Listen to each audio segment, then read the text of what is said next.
Денешниот разговор го насловив како библиотеките центар на образованието. Со оглед на тоа дека инспирација ми беше тоа што библиотеките, барем јас така сметам, дека се центар, место каде што е собрано едно поголемо знаење и мудрост од светот. На оваа тема денешен мој соговорник е директорката на Националната установа Универзитетска библиотека Лили Бошевска. Директорка, добро утро. Добро утро и за вас и за вашите гледачи.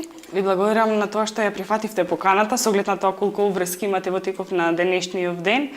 Па околу 20 минути токму ќе продискутираме токму на оваа тема библиотеките како центар на образованието. Ако се земе во предвид фактот дека претходно бевте раководител, директор на едно основно училиште Кирил Методи во Битола, и сега доаѓате повторно на една значајна улога како раководител на библиотеката, градската библиотека, што ја знаеме ние. Што значи овој предизвик за вас? Предизвикот на вистина е голем, бидејќи оно што ете како ја насловивте емисијата, библиотеката центар на образованието, во моите развојни идеи, развојни планови, значи беше токму тоа, да ја ставиме библиотеката како центар на сите културни, образовни, научни збиднувања во градот. Може би некој ќе каже многу така преголем залак или многу амбициозно, меѓутоа мислам дека не е преамбициозно, бидејќи всушност тоа е и улогата на библиотеката. Убаво рековте дека библиотеките се на некој начин ризница, тука е складирано едно огромно знаење, меѓутоа не е само мој впечаток, мислам дека тоа е факт, тоа е еден вид пасивно знаење. Бидејќи ако е само затворено, како што е во моментот, тоа знаење не е живо, не е динамично, не е активно, не е активирано. Токму тука е нашата улога, како библиотека, како центар на образованието, тоа знаење да го активираме, да го направиме динамично, да го доближиме до секој поединец, во зависност од она што е сфера на негов интерес. Дали се работи за ученици од предшколска, школска, од средно образование или пак од факултетска возраст. Значи, тоа е она што е, мислам, најважно во моментов. Помеѓу вашите соработници, нели, од педагошката наука но и меѓу сега овие нови колеги, важите за амбициозна личност, која што така лесно не се предава во борбите, условно кажано сега, на некој начин се е борба. Каде ја гледате во текот на вашиот мандат, што ви се припишува сега, каде ја гледате ова значајна културна институција за нашиот град, но исто така и за државата? Многу е важно дали амбициите што ги имате се лични амбиции или се амбиции поврзани со одредена институција. Секогаш моите амбиции се поврзани со институцијата, бидејќи во која институција да се најдам, поготово како одговорно лице, веднаш со целата духовна и физичка секаква енергија се посветувам на таа институција и на активностите, проблемите што ги има, предизвиците кои се поставени пред неа. Токму така сега и во библиотеката. Значи, предизвик е буквално се, почнувајќи просторот, како да го благородиме, како да го ставиме во функција на сите активности, луѓето, како да ги активираме, како да ги направиме среќни, задоволни, мислам, вработените. Исто така, читателите, како да ги привлечиме во библиотеката, не да ги привлечиме колку активно заради активно, само да дојдат како физички фигури, туку едноставно да ги привлечеме со активностите, да ја поттикнеме на некој начин нивната креативност, нивната инвентивност и така да ги направиме наши соработници. Бидејќи тоа е и еве не знам колку вашите гледачи, они што сега не следат, се запознати, не верувам, со националната стратегија за развој на културата, бидејќи библиотеките како установи кои што се во рамките на Министерството за култура на некој начин се раководиме од таа национална стратегија за развој на културата и тука многу јасно, многу експлицитно се објаснати многу начела, многу приоритети кои што се поставени за овој период до 2017, а потоа секако тоа се надградува секои 5 години. Значи, токму сите ови работи кои што ги споменувам се дел од тие приоритети, така што на некој начин се што правиме влегува во една рамка која што е една поширока национална стратегија за развој. Само момент, ќе направиме една кратка пауза, па потоа се враќаме повторно во студио.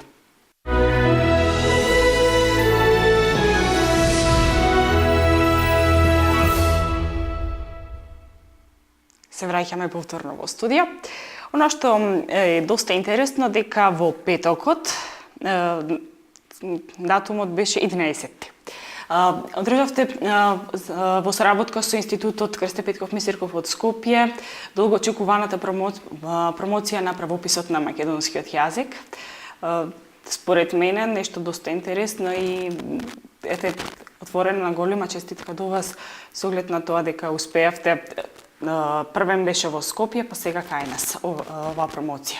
Како дојде до соработка со институтот, зашто се одлучивте толку набрзо?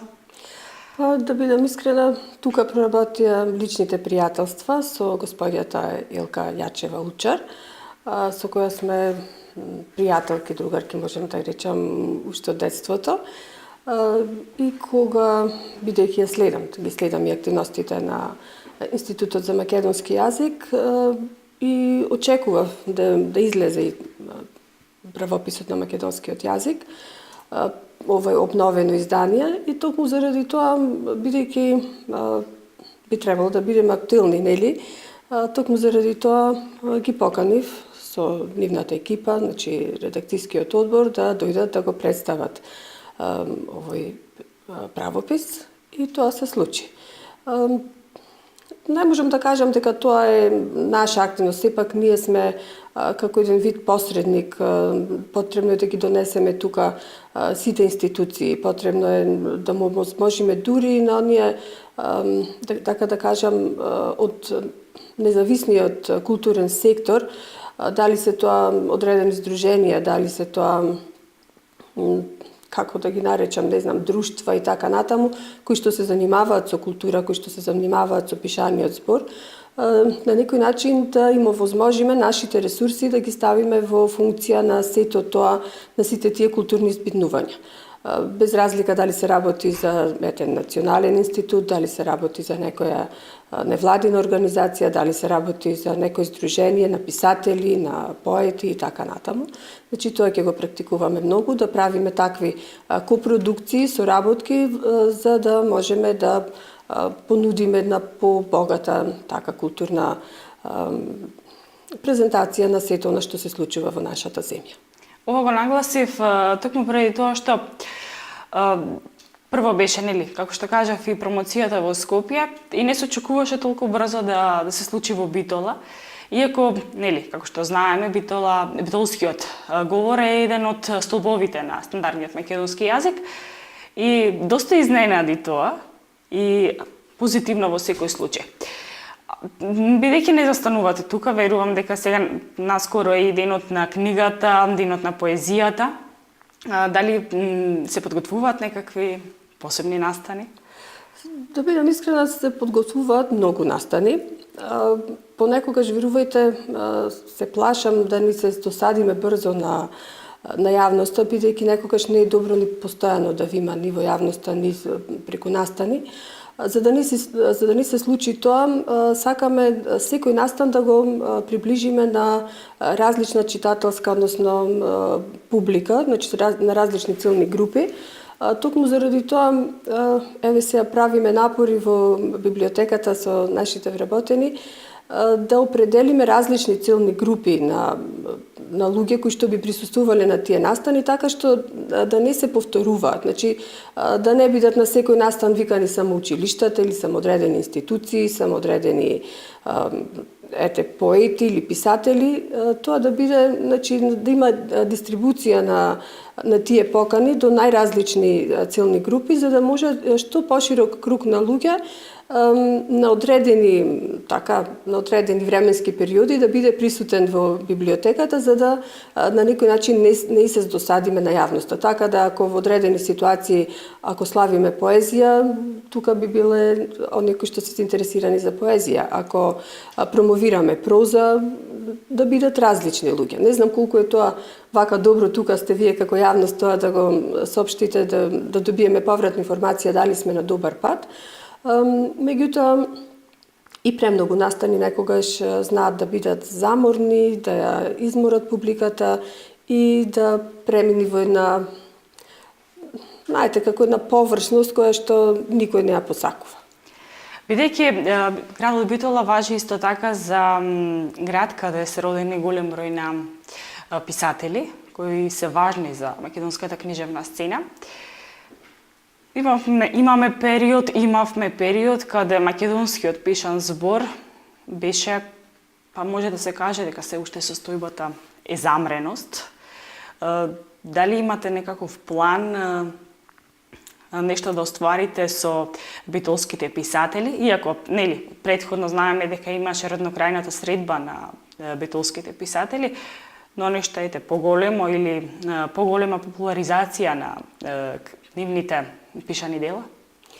Знаете, секогаш кога размислувам и кога нешто не ни се допаѓа, обично наоѓаме причина во другите.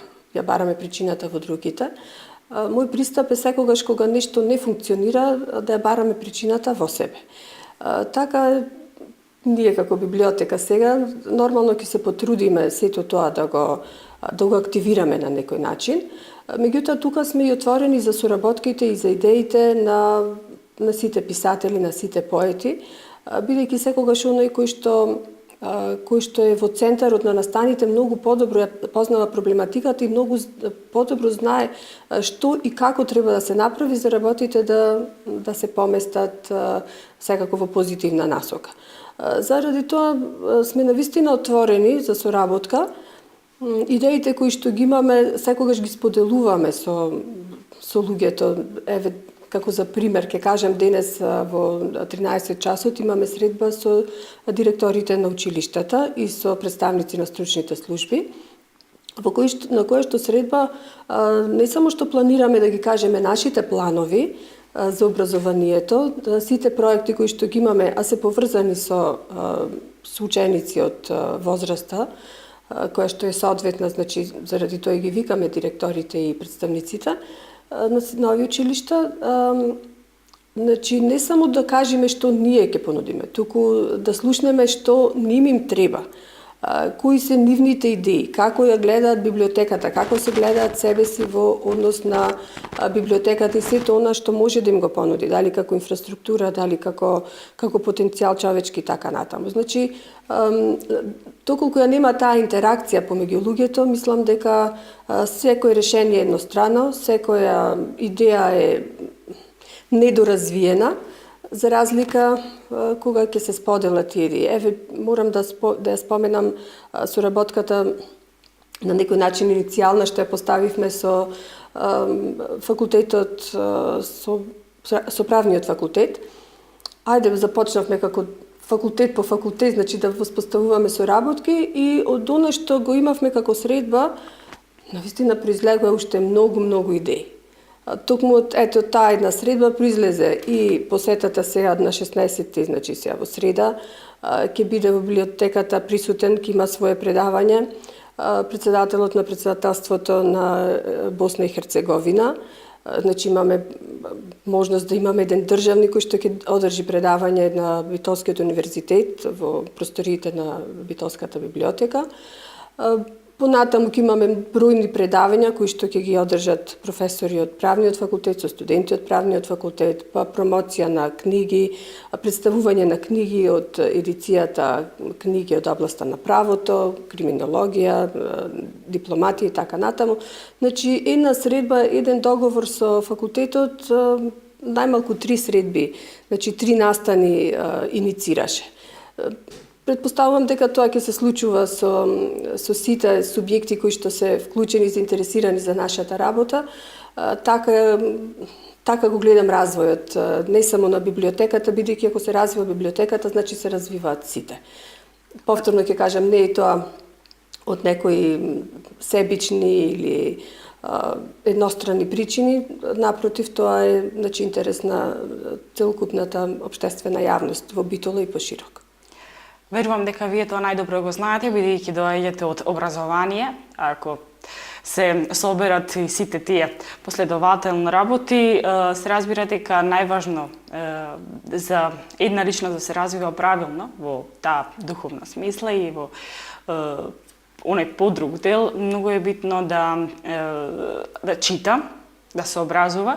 Ова библиотека, барем бидејќи јас сега го зборувам во свое име, бидејќи многу мала сум член, сметам дека располага со голем број на книги, потребна литература, во која што може и тоа како да се најде во текот на образованието, бидејќи сепак од една страна и Битола се уште важи за еден студентски град каде што се сконцентрирани поголем број на единици на УКЛ. Така што мислам дека и располага со голем број на книги ова библиотека. Може би не спомнавме основната причина за постојањето на библиотеката, тоа е универзитетска библиотека. Токму заради тоа, може би најмалку за тоа се зборува, бидејќи најповеќе се подразбира дека тоа е универзитетска библиотека. Токму заради тоа следните активности, најголем дел од активностите што ќе ги имаме, ќе биде што е можно повеќе поврзување со факултетите и со студентите. Студентите да не почувствуваат како неопходност. Сега не знам дали е тоа така, дали навистина сме толку неопходни во функционирањето на секој студент кога пишува. На некој начин си ја започнавме работата, што велат старите, по совреме, за да може да створиме таа читателска публика уште од најрана возраст. Бидејќи ако детето е навикнато уште од мало да чита многу, да консултира литература за било што, пример, ако треба да прави писмена работа, или ако треба да прави некој состав, или некој есеј, ако уште од мала возраст детето е навикнато да користи 2-3 книги литература за да подготви нешто било што, кога ќе стане средношколец нормално ќе користи 5, 6, 10 книги, а кога ќе биде веќе на универзитет, веќе ќе користи многу повеќе литература, а знаеме дека никој идејата не ја добил така сама по себе. Идеите, баба ми велеше се како црешите, кога ќе повлечете една, на неја се зафаќаат уште неколку.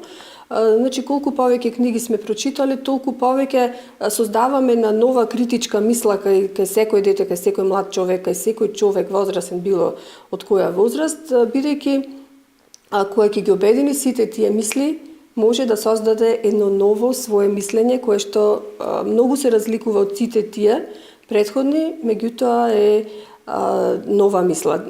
Обично луѓето кои што малку се занимаваат со наука, велат, па зеде прочита 10 книги и на крајот напиша негова. Тоа е тоа. Ние не можеме идеите да ги добиваме така, без некаква основа. Тие мора да се напластуваат една на друга и кога ќе се затворат во една личност, потоа како ерупција, сето тоа знаење мора некаде да излезе, мора нешто ново да произлезе од сето тоа. Моментално актуелно на интернет е дека децата на се поголема возраст прозборуваат, поделени се мислењата, некои според модерните текови во општеството, од една страна, од друга страна, токму поради зголемената присутност пред социјалните мрежи, и сето тоа го забавува на некој начин говорот кај децата. Од друга страна се нагласува се повеќе да се читаат книги. И повторно морам да потегнам од тоа, бидејќи доаѓаат од образование, сепак важно да се напомене дека детскиот одел на градската библиотека во Битола исто така располага со голем број на книги. И според мене, но и според останатите, мислам дека со повеќе луѓе го делам ова мислење, дека треба што помала возраст децата на некој начин може би некогаш и насила да се терат да читаат, бидејќи еден ден сето тоа ќе се исплати, бидејќи кога ќе станат возрастни, од нив ќе се очекува тие да размислуваат. Знаете, некако посебно така ме погоди зборот насила да се натерат да читаат.